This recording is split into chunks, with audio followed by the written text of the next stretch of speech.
Hey, good afternoon, everybody. Good morning, and welcome to the episode number 2 of Pureblu, as usual, on the second Saturday of every month. To all our viewers who's joining us, Manish and me are the co-founders of Pureblu, and Pureblu is a SaaS-based application. We've got two product lines. One is a SaaS-based application for air conditioning service providers to use the platform to give exceptional services to their customers.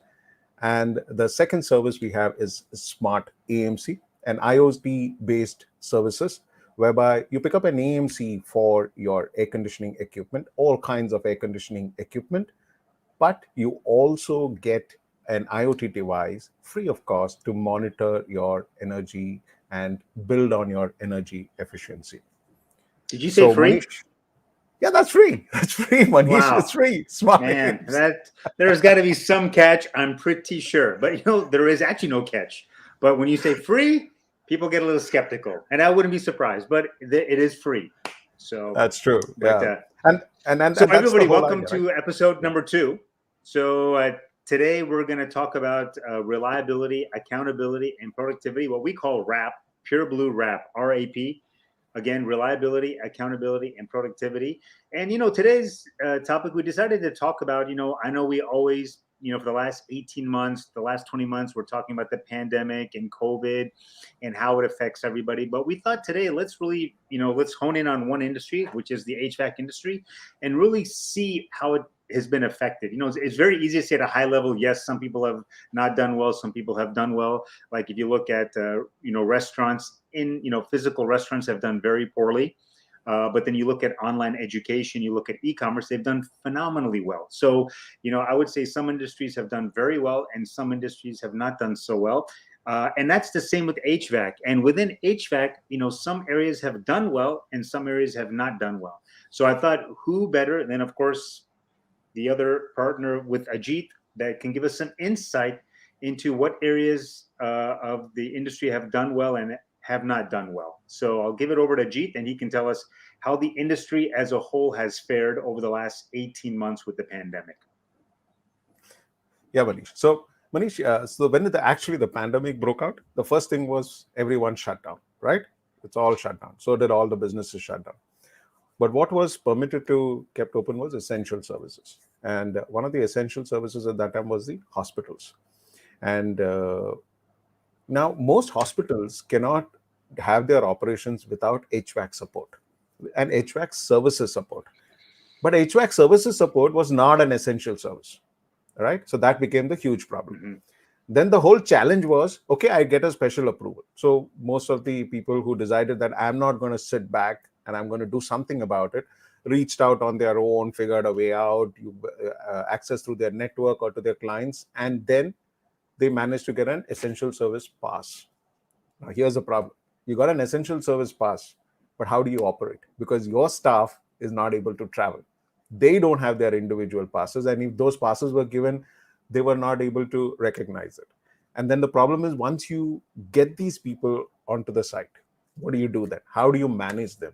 It was an absolute chaos. And most people uh, didn't know how to handle the situation. And when it came to hospitals and the ICUs, they had a huge problem because they wanted reliable service at that point of time because they were at their maximum pressure points and anything that conked off would have a huge problem. The hospital authorities, they were overworked, overstressed. It was a flashpoint where on one side you could see there was an opportunity to take care, the need to rise to the occasion, and while on the other side there was completely a challenge that, listen, I don't know, I can't do anything, it's a lockdown. And that's where the whole problem came in. And so companies who did not rise to this occasion, they suffered big time they suffered. And it's a long-term impact. They thought that, okay, I can't do anything. But the guys who actually adapted the situation, who went ahead and did stuff, I mean, that's what we'll talk about during this whole session, had a huge impact. They've actually bounced back and they've done very well. So on an overall, the MSME, the small companies in the HVAC industry, took a huge hit, but a handful of them were really innovative and they actually survived. Not only survived, they're actually bouncing back big post the pandemic. No, I think that it's that the determination, the grit. I'd say it's very similar. If you look at some of the restaurants that have stayed shut, they probably said, the first 5, 6, 7 months, let's not open up, let's not use the aggregators because they take too much of a commission, and they've stayed shut. And now a lot of them have decided to just shut down because they weren't able to kind of now operate in this new normal. And the ones that have somehow made it through, now they've got all this extra business because the ones that are shut are that those customers are going to the ones that are open. So I think that's happening in a lot of SMEs as well, in also probably in the HVAC space. Another area is you look at consumers at home. So offices were shut, so there was really no air conditioning requirements there. But then you look at the consumer side, since everybody was stuck at home and they were probably running their ACs 24/7, usually at night, and then people would usually go to the office, so they would turn it off. But now people's homes became their office, and so they're running the ACs 24/7, and that's where I think a lot of the HVAC companies had to kind of move their services and change their services and their offering so that they could really participate in this and really focus on these large building societies that have all these people now that are stuck at home working as well. So yeah, so and you know what actually happened? See, the pandemic broke during the midsummer. That's when the biggest air conditioning in the businesses, primarily in the residential segment, is primarily during the summer. Now, when the pandemic broke out, everyone was stuck at home, all right? And air conditioners in the summer were running in full on. It needs support, it needs services. Now, the service providers were not available, right? Now, what did some of the companies did is really innovative, and they all really made a big difference. And even we were among them at Nova who actually got this going. What we did is we started something called as the society service. What it means is there were protocols. That is, people could stay in a contained zone. They were not supposed to meet each other in public and everything. So a society was offered for a fixed sum, 2 engineers placed in the society for an entire month. So they were in a contained zone, correct? So anybody in that building could get unlimited services from these 2 guys. Now, is that a profitable business? It's not. So from a service provider's perspective, it's not a profitable business. But some of them really saw beyond that. Okay, and that's where the opportunity and that opportunity and that whole adapting to the situation lies. Now, what happens when you put those 2 people? You are actually kept your team informed that, listen, your jobs are secure, right? So your workforce is now secure and you're able to pay them. Second, now you moved into these societies, all right? Now, in that whole process of those 30 days of services, do you know the amount of data that and the goodwill that you've generated and the data that you have created for the entire society? And these are societies which have got 200 flats, 300 flats. Each of these flats have got maybe minimum 2 to 3 air conditioners installed. Right. Now, if you go after one flat for 3 air conditioners, most service providers don't want to get into it because it's not profitable, right? Because just whether you take care of 100 ACs or 3 ACs, the effort and the return is almost the same. But now, because you had so many customers in one building, it made a big difference because most of them appreciated that goodwill and they started coming back and signing up services with you. Now, that's the big long-term benefit. So when the first lockdown got eased out, all of them signed back. So suddenly you started seeing this business growing, and that became a huge impact. And that is how most companies took care of the residential business. So hospitals which were running and residential businesses were running, rest everything was shut down. So you go back where the opportunity was and adapt to the situation and you manage. And that's how some of them have been innovative. And people who refused to change or who were not prepared for that change lost out big time. They lost money, they lost their workforce, and probably they lost their customers. No, I can imagine. I can see that happening. When you look at the goodwill that was created, we've used a couple different partners, and even in our house, and some of them just couldn't service it. They said we couldn't do it. And so now the thing is, now the next time you want to buy something, another, air conditioning unit, you'll probably go to the person that helped you during that time of need. And so that is, definitely, I think the biggest thing is a goodwill. And it just shows that, that will take, businesses in a different direction because they were able to kind of push the envelope and help people in a time of need. Everybody's kind of working collectively. Another area if you think about it, is, hospitality that was affected. Everybody talks about, oh my God, hospitality got completely slammed, and yes, they did, definitely. But there are certain areas within the hospitality arena where they actually did well, and I shouldn't say well, but they also probably had some sort of goodwill. They turned into COVID quarantine centers, so they were able to keep their buildings going. One of the things I realized is, when you don't run your car or your air conditioning unit for 1 year, it just seems like all these issues come up. Something happens, and I think that's one of the things is, I think a lot of these hotels are saying, as long as we can keep something going, even if we're not making money, we can break even, but keep the operations going. Why not? Because then, like you said, the employees are working, so they know they've got a job. All the machinery is working, and that's really one of the areas that we saw where the hotels, if you can give a little bit about how the HVAC industry supported them, that'd be great. So here's another thing. So on hotels, everyone said that this hotel and tourist industry is screwed because of the pandemic, right? But like in the HVAC industry, some of them adapted, even the hoteliers adapted, right? They said that, hey, listen, we need to keep this business going, and they are also workforce intensive. So they decided to convert themselves as quarantine areas at a very low cost. I mean, the rooms which were being sold at 15,000, 20,000 were now available at 4,000 rupees with 3 meals. But I think that was innovative. They adapted to the situation. Now, when that happened, air conditioning is a lifeline for these hospitality services. So they now started saying that, hey, listen, I need my service vendor coming in. Now, what most of them did is they actually reached out to the local municipal corporations, because of which they became quarantine centers, and they made sure their suppliers, right, or their vendors or service providers were also looped into that essential services so that their operations could continue.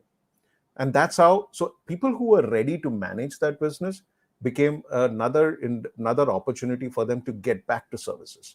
And they could offer these services even during the quarantine. Now, these are not money-making ventures, to be very honest to you about it. But it is all about, like how you said, after a month when you try to start your car, the damn thing doesn't start. And that's how it works with businesses. And that's how it works with air conditioners. You can't just say that I'm going to shut it now, sit on it, and then say I'm going to do. Maybe the goalpost had to be changed, that this is not for making profit, which is what an enterprise runs for. Right now, it was all about surviving. And how can you adapt to the situation so you can make sure your workforce is in place, your customers who are operational are taken care of, and you survive that situation. And hotels were one of them. And that's how we kind of reached out to them. Most of them did and adapt to the situation. And some of them were better prepared to handle that situation. No, I can imagine, no doubt. So, let's take a look at some of the specific areas within, an HVAC company. The 3 areas I like to look at, that were probably impacted to some extent, were new sales, servicing, and annual maintenance contracts. Now, I would imagine new sales, most likely there weren't too many, but I would imagine what has ended up happening was the ramping up of the servicing, and the AMCs really kicked in. So if you can kind of, tell us a little bit about that, and, some of the tools that, even Nova WeatherWorks used. So, Manish, one of the things that you must understand, how does a service provider, what is his revenue points? One, as you rightly said, is new equipment sales. Second is the projects business, companies which are already into turnkey system integration, projects business. And the third is the services business. Now, in all these three revenues, you will find sales zero. There was no billing through that 2-3 months. Projects, everything came to a standstill completely, because even the construction sites had all come to a standstill because they are working. So what is the revenue point that was available? It's only services. And in services, that was the only annual maintenance contracts. And that became the lifeline for this whole business. Now, here are the challenges.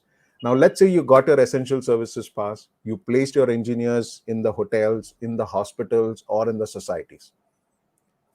So you've taken care of in terms of putting manpower. But now here is a problem. The customer still needs reliability, saying that, where do I call? Who is going to come? When is he going to come? Is he a safe guy? Has his background check? Is his security come and all that?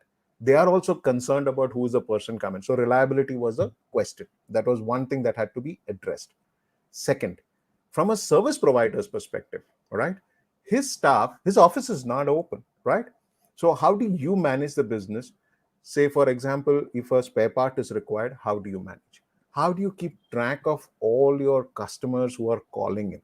How do you make sure that once the technician has reached the site, he fixed the problem? What has he fixed? What has the Yeah. work that is done? So that's all about accountability, right? And then if a customer has got a problem, how many calls is he doing in the day, the technician? Has it being solved? So from solved is all about making sure that it is accountable. And then during the day, how many calls is he being attended? And that's all about the productivity. So that whole factor of reliability, accountability, and productivity is extremely important in the services business. And if you can't get this right, it's next to impossible to provide good quality, profitable services. And that's where the challenge lied with most of the service providers. They didn't know how to do this, and that's where they got stuck. And and even from a customer's perspective, remember, now there are 200 people in a society. They need one number to call on. Now it's very Yeah. easy to say that I gave that guy or that technician that mobile number. That technician is working. What do you expect him to do? Sit and attend phone calls at that time? Next to Yeah. impossible. It's not practical. The guy doesn't pick up the phone. He says, "Sir, मैं काम कर रहा हूँ. खत्म करने के बाद दूसरा phone." Now the customer gets irritated. So most of the guys, how they actually innovated is they set up a cloud-based EPBX. All right. So you suddenly picked up a number which was there on the cloud.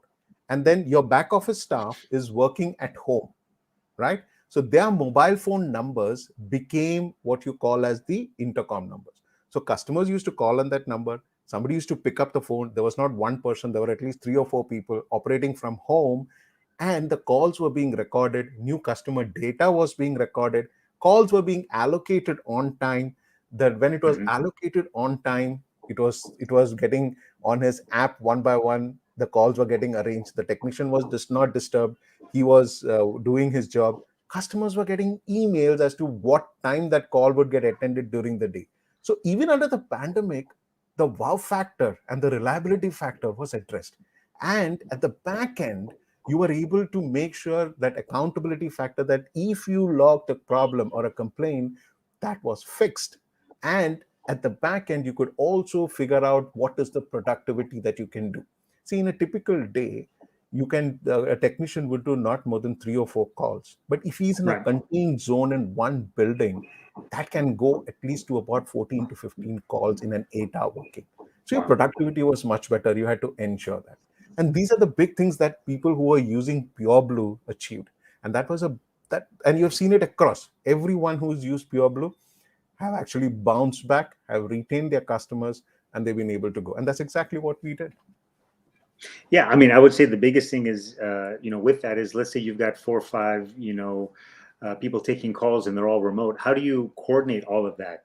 So you can, of course, have everyone looking at the same Google sheet and all that, but that just doesn't seem to work. So, with Pureblu, you can allocate calls. People are able to kind of see who did what. So that was good. But I'll say the big thing, this is the one that I really thought was great, was, when that email is sent to the customer, it includes a photo of that technician. And what ended up happening was, in my building, they wanted to know who the person was. So we could just easily in the WhatsApp group say, this is the person that's going to come to service the air conditioning unit. Please let them in. And they could kind of match the person's photo with that person, and they would let them in. Of course, that was during like the very strictest part of the lockdown. Of course, it's not as strict anymore, but definitely I think those are the things that, with a service that's cloud-based, you could do all these different things versus, just sending a technician and then trying to coordinate him, all of that, where it was much easier with using Pureblu, no doubt. Yeah. And see, there are 3 portions to this whole thing. When you actually say that, see, one is following the protocol where you have to maintain quarantines. Second is from a customer's perspective. Now, the customer had a way of calling a single number, all right? Yeah. And the calls were being attended.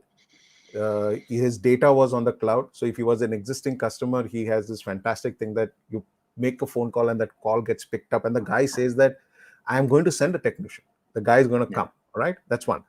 Second is from the back end, you are able to focus on the productivity. Your workforce was on the roll, so they were getting paid. You were able to retain. They were happy that they were in a safe place, in a contained zone, and they were getting they had their jobs and they had work to do when no one else had work to do.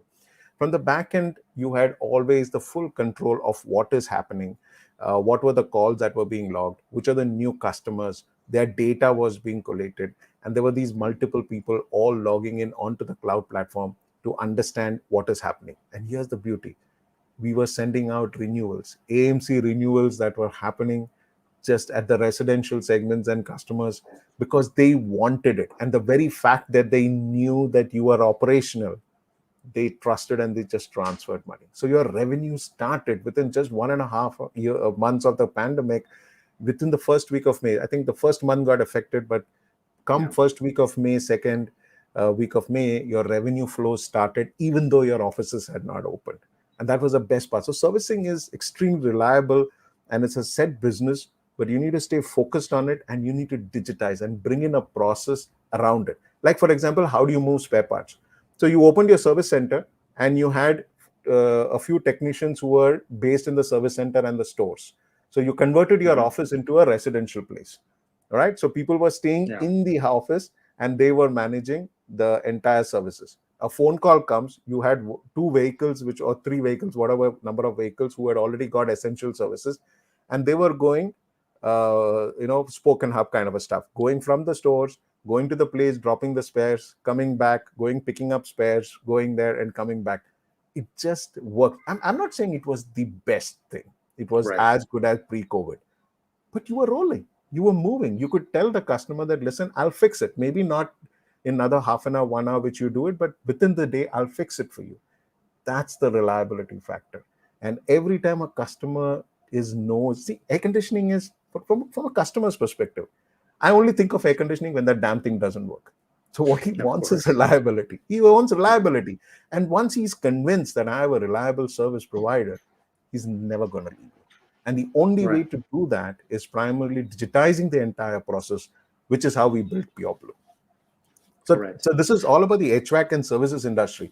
Manish, you've been actually working with a lot of other industries whom you've been consulting and everything.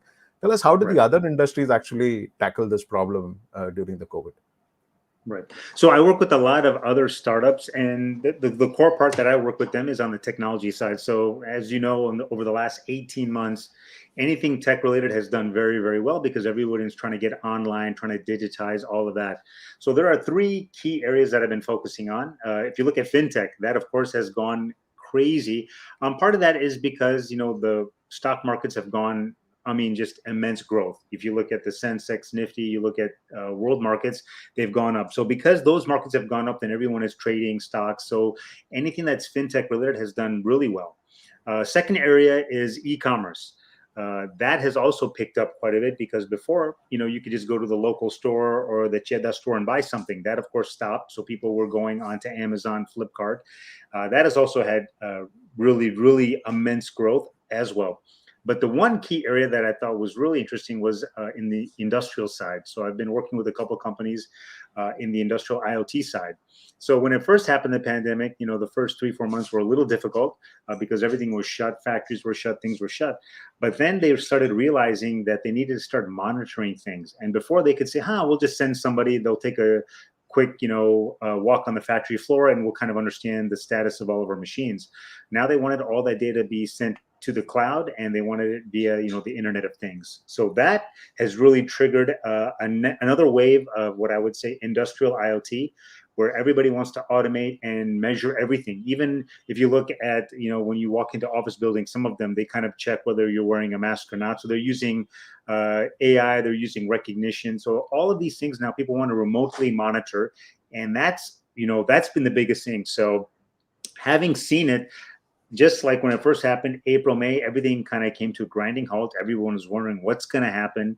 And the funniest thing, if you look at the beauty space, I would have never expected the beauty market to be the way it is, whether it's makeup, cosmetics, things like that.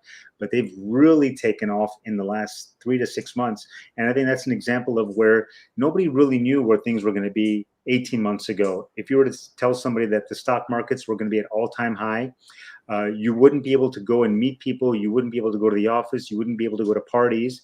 But yet you look at e-commerce sales for fashion and for beauty and for makeup are all hitting all-time highs.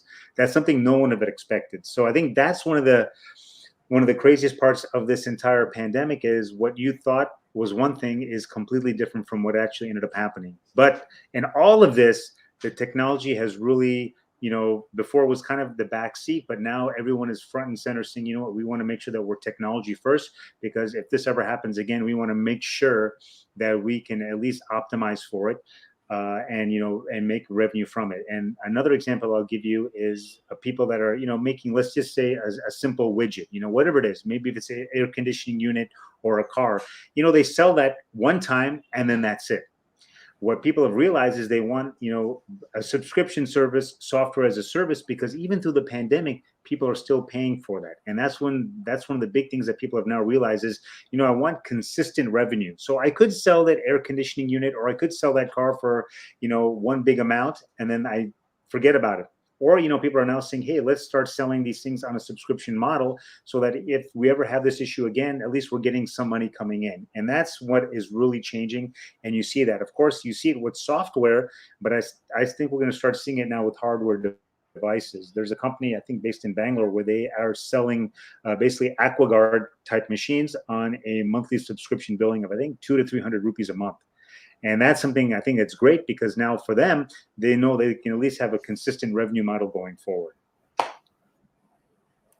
So, and one of the some of the impacts that's going to come out of this whole COVID is also the fact that moment you start digitizing, and that's where the whole big difference is going to come in. You've got to start digitizing the whole process, think differently, and even for service providers, especially air conditioning service providers, they have to think about how do they digitize the whole business, so that the customer wow factor continues, the reliability continues, you maintain the accountability.